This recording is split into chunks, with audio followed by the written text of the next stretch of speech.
Hello students, welcome to my YouTube channel. Students, आप लोगों को यह जानकर काफ़ी ज़्यादा खुशी होगी कि मैं कक्षा सातवीं की 8 ग्रेड अभ्यास पुस्तक का विषय संस्कृत का पाठ 2 यानी द्वितीय पाठ कालबोध लेकर आ चुका हूं, जो आपको स्कूल द्वारा जो नई बुक मिली है 8 ग्रेड अभ्यास पुस्तक का 2024-25 की। ठीक है, 2024-25 की, तो उसका मैं संपूर्ण सोल्यूशन करने जा रहा हूँ। ठीक है, तो चलिए शुरू करते हैं। तो सब बताओ, आप लोग देख सकते हो यहाँ पर द्वितीय पाठ कालबोध यानी पार्ट 2 का नाम दिया गया है। तो इसके बारे में हम संपूर्ण सोल्यूशन करने जा रहे हैं। तो ठीक है, तो सब बताओ आप लोग इस प्रकार से इसको पढ़ लेना। ठीक है, वीडियो को रुक कर, ताकि आप लोगों को समझ में आ जाए कि ये पाठ किसके ऊपर दिया गया है। और नहीं पढ़ाना है तो कोई बात नहीं, मैं इसके आगे समझाने जा रहा हूँ। तो सब बताओ आप लोग के सामने एक जानकारी दिया जाए तो इसको ही पढ़ लेना। इसी से संबंधित कुछ यहाँ पर क्वेश्चन पूछे जाएंगे। ठीक है, जो जिससे शुरू वाला जी पाठ दिया गया, ये वाला इसको पढ़ लेना। ठीक है, ताकि आपको अच्छी आसानी समझ में आ जाए। तो सब बताओ आपके सामने यहाँ पर दिखाते हैं। तो पहले है आप लोग सामने यहाँ पर बहुविकल्पीय प्रश्न। क्या है? बहुविकल्पीय प्रश्न मतलब बोले तो विकल्पीय प्रश्न यानी बस्टूने प्रश्न बोलते हैं जिसको। तो इसमें आप लोग सामने 4 ऑप्शन दिए जाएंगे। 4 ऑप्शन से आपको एक सही करना है। तो पहले क्वेश्चन पढ़ लेते हैं हम लोग। पहला क्वेश्चन लगा है श्रृणवत भवती, मतलब कि जो ऋतुएं होती हैं, ऋतुत्व भवती मतलब जो ऋतुएं होती हैं वो कितनी है? तो आप लोग लिखेंगे 6 यानी 6 है। ठीक है, चलिए बढ़ते नेक्स्ट आप लोग सामने यहाँ पर दूसरा जिसमें लगा है चंद पूर्णिमा प्रवपनोती, मतलब जो चंद्रमा है वो पूर्णिमा को होता है, तो इसमें लोगों को पूर्णिमा याम। ठीक है, तो इस प्रकार से लिख लोगे। जो चंद्रमा होता है पूरी तरह से कब निकलता है? तो पूर्णिमा को निकलता है। अगला तीसरा जिसमें लगा सप्ताह दिनानी भक्ति, यानी कि एक सप्ताह में कितने दिन होते हैं? तो सभी लोगों को पता है 7 दिन होते हैं। सोमवार, मंगलवार, बुधवार, गुरुवार, शुक्रवार, शनिवार, रविवार। तो ये आपके सप्ताह नाम हो जाएंगे, सप्ताह कर देना आपको। अगला क्वेश्चन आप लोग सामने यहाँ पर क्वेश्चन नंबर 4 जिसमें लगा है जेठस्थोड़ ऋतु भक्ति, मतलब जेठ में कौन सी ऋतु होती है? तो लोगों को ग्रीष्म ऋतु होती है यानी गर्मी वाली। ठीक है, तो इस प्रकार से आप लोगों का ऑप्शन सही हो जाएगा। अगला क्वेश्चन है क्वेश्चन नंबर 5 जिसमें लिखा है आधुलिखोतेषु यानी आधुलिखितेषु ऋतु नाम उचित क्रम अस्ति, मतलब कि सही क्रम में इसका उचित क्रम लिखो। तो जैसे कि पहला आता है आपका बसंत, फिर आता है ग्रीष्म, फिर आता है वर्षा, फिर शरद। तो इस प्रकार अपने सामने यानी सी ऑप्शन आपका सही हो जाता है। तो इस प्रकार से आपके सामने यहाँ पे 5 सही विकल्प आपके पूरे कंप्लीट हो चुके हैं आपकी किताब के। चलिए बढ़ते हैं नेक्स्ट क्वेश्चन की ओर। तो नेक्स्ट क्वेश्चन की ओर बढ़ने से पहले मैं यहाँ पे खुशखबरी दे दूँ, कक्षा 7वीं वाले जितने बच्चों ने अगर चैनल को सब्सक्राइब नहीं किया है तो कर लेना। बहुत से लोगों ने कर लिया था। अगर आप लोग नए हैं हमारे चैनल पर तो आप लोग सब्सक्राइब करना ना भूलिए। ठीक है, ताकि जो आपकी आने वाले अगले पार्ट की वीडियो तथा अगले विषय की, जैसे आपकी संस्कृत हो ही गई है, इंग्लिश की है, हिंदी की, यानी सबकी भी वीडियो अपने चैनल पर डल चुके हैं, वो मिल जाएंगे आपको। तो उसके लिए आप लोग चैनल को सब्सक्राइब करके ही रखना। ठीक है, अगला क्वेश्चन आप लोग सामने निर्देशन जिसमें रिक्त स्थानों की पूछ गई है। अब आ जाते हैं आप लोग सामने यहाँ पर रिक्त स्थान जो कि हम लोग भरेंगे। तो पहला लगा आप लोग सामने क्वेश्चन 6वां जिसमें पूर्णिमा पक्ष भक्ति, यानी पूर्णिमा पक्ष को क्या प्रतिपद होता है? तो प्रतिपक्षम। तो यहाँ पर छा छत्री होना चाहिए। ठीक है, तो प्रतिपक्ष कर देना। और दूसरा लगा आप लोग सामने यहाँ पर तिथ्यत यदि पदे वचनम अस्ति। देखो मैं आपके साथ गलत नहीं करना चाहता, ना मैं आपको गलत बताना चाहता हूँ। तो इसका आंसर मुझे नहीं मिला है। ठीक है, तो मैं इसका आंसर नहीं लिखा हूँ। आप लोग अपनी सर मैम से भी स्कूल में जाकर पूछ भी सकते हो। ठीक है, तो अभी यार में इसको छोड़ दीजिए। अगला आप लोग सामने क्वेश्चन नंबर 8वां जिसमें लगा एक वर्षे ऋतुवत भवती, मतलब कि एक वर्ष में कितनी ऋतुएं होती हैं? तो सभी लोग पता है एक वर्ष में 6 ऋतु होती हैं, यानी 6 लिख देंगे। ठीक है, आगे आप लोग सामने यहाँ पे चंद्रमा 9वां जिसमें लगा चंद्र पूर्ण रूप लुप्त अस्थि, मतलब चंद्रमा होता है वो पूर्ण रूप से कब मतलब कि अस्त हो जाता है, मतलब कि तो आप लोग अमावस्या को कब होता है? अमावस्या। तो आप लोग इस प्रकार से अमावस्या लिख लेंगे। अगला क्वेश्चन नंबर 10 जिसमें लिखा है कि चंद्र कलामी पूर्ण भवती, मतलब पूर्ण रूप से 12 पंचदशमी। ठीक है, तो इस प्रकार से आप लोग पूरा आंसर इस प्रकार वीडियो को रुक कर पूरी तरह से इसके 6, 7, 8, 9, 10 तक के पूरे आंसर क्वेश्चन कर लेंगे। आया समझ?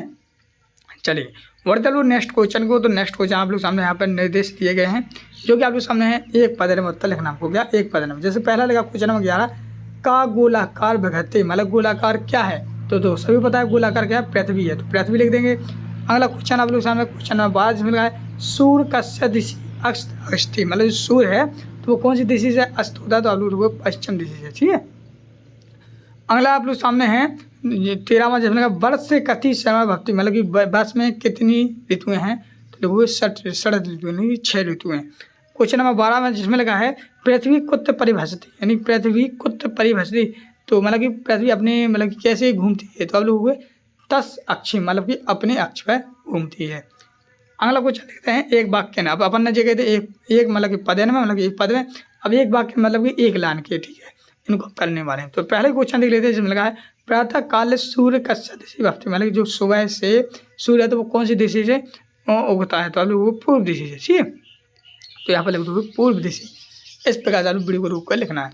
अगला क्वेश्चन नंबर 16, जिसमें लगा है अर्हनिश केंद्र भरस्ती, मतलब जो अर्हस है तो कौन सी है, तो आप लोग पृथ्वी, क्या लोग यहाँ पर पृथ्वी आ जाएगा, ठीक है।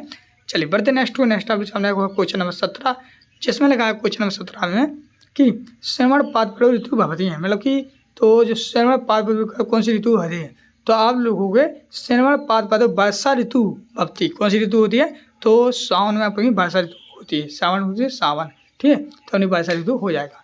अगला क्वेश्चन नंबर 18, जिसमें लगा है दिनस्य रात्रि चा ज्ञानम कह बदनी थी, तो इसका आंसर लगोगे आप लोग इस प्रकार से लिखना है कि दिनस्य रात्रि चा ज्ञानम सूर्यम सुभाति, ठीक है, तो इस प्रकार से आंसर लिखेगा। क्वेश्चन नंबर 19, जिसमें लगा है प्रतिदिनम कस एका कला छीते, तो इसका आंसर लिखना है आपको प्रतिदिन चंद्र एका कला छीयते, तो इस प्रकार से आप लोग जानो 19 तक के आपके पूरे क्वेश्चन आंसर कंप्लीट हो गए हैं। चलिए बढ़ते नेक्स्ट क्वेश्चन को। नेक्स्ट क्वेश्चन आप लोग सामने क्वेश्चन नंबर 20, तो क्वेश्चन नंबर 20 में आप लोग देख सकते हो पहले क्वेश्चन लगा है प्रतिपक्षे कति तथ्यत भवंती ऋतु कदा भवती, तो आप लोग प्रतिपक्ष तथ्य पंच 10 भवती, ठीक है।